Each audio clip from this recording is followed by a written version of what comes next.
Pourquoi est-il si difficile de sortir de la fibromyalgie?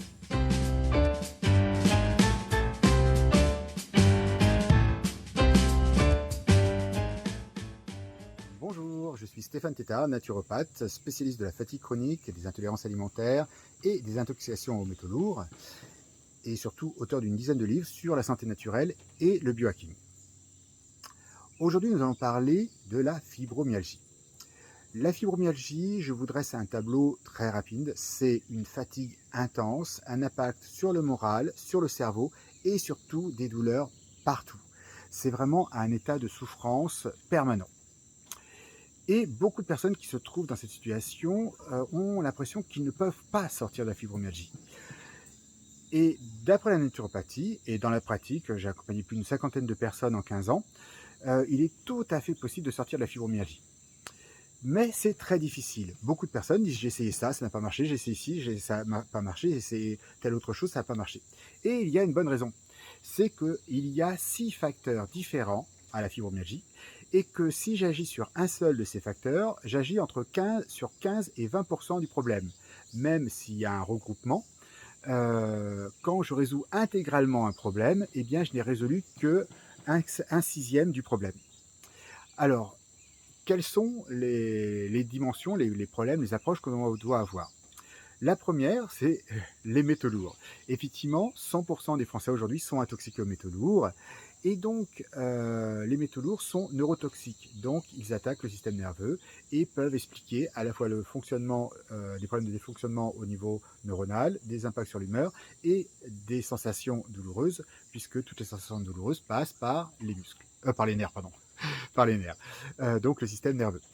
Ça, c'est la première cause. Mais cette première cause peut aussi avoir d'autres répercussions. En général, chez quelqu'un qui fait fibromyalgique, on va trouver des problèmes digestifs, notamment des intolérances alimentaires, c'est-à-dire des problèmes à digérer correctement certains aliments.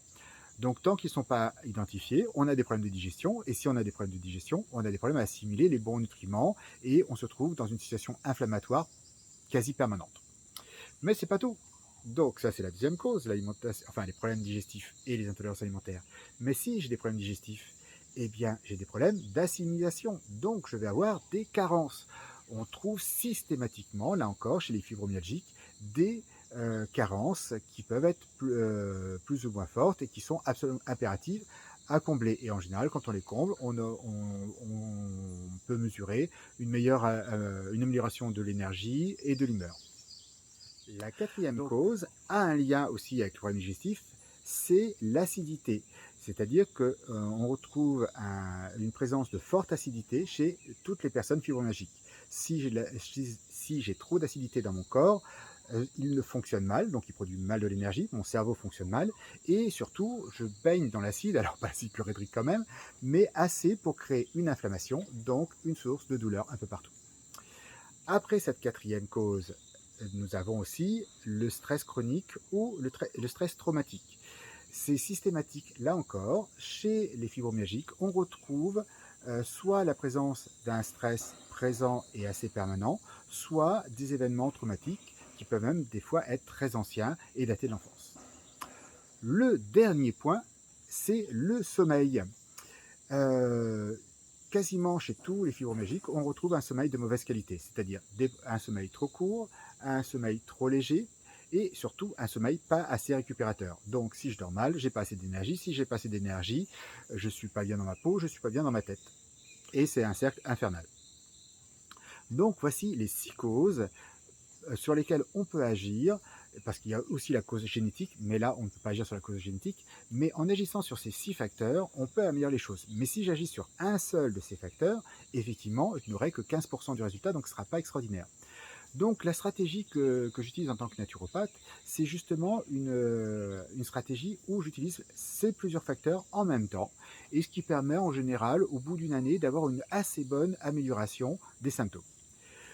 Je vous invite, si vous voulez en savoir plus, regardez mes autres vidéos sur la détox métaux lourds, sur les intolérances alimentaires, mais aussi sur la qualité de sommeil et moi, personnellement, je ne suis pas en train de me vendre, donc je vous invite à vous faire accompagner par un naturopathe qui connaît cette problématique-là. Parce que lorsqu'on est le nez dans le guidon face à tel ou tel problème, on a beaucoup de mal à s'en sortir. Alors que si on a quelqu'un qui a une vue un peu plus large, eh bien, en général, il peut nous aider à faire les actions les plus pertinentes.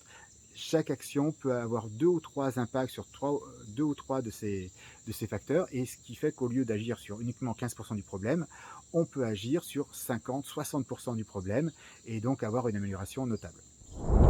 Voilà, c'était Stéphane Tétard, naturopathe. N'hésitez pas, pour en savoir plus, à consulter mon site internet. Si vous avez besoin de m'accompagner, c'est avec plaisir que je vous accompagnerai. Et je vous dis à très bientôt pour d'autres conférences. Au revoir.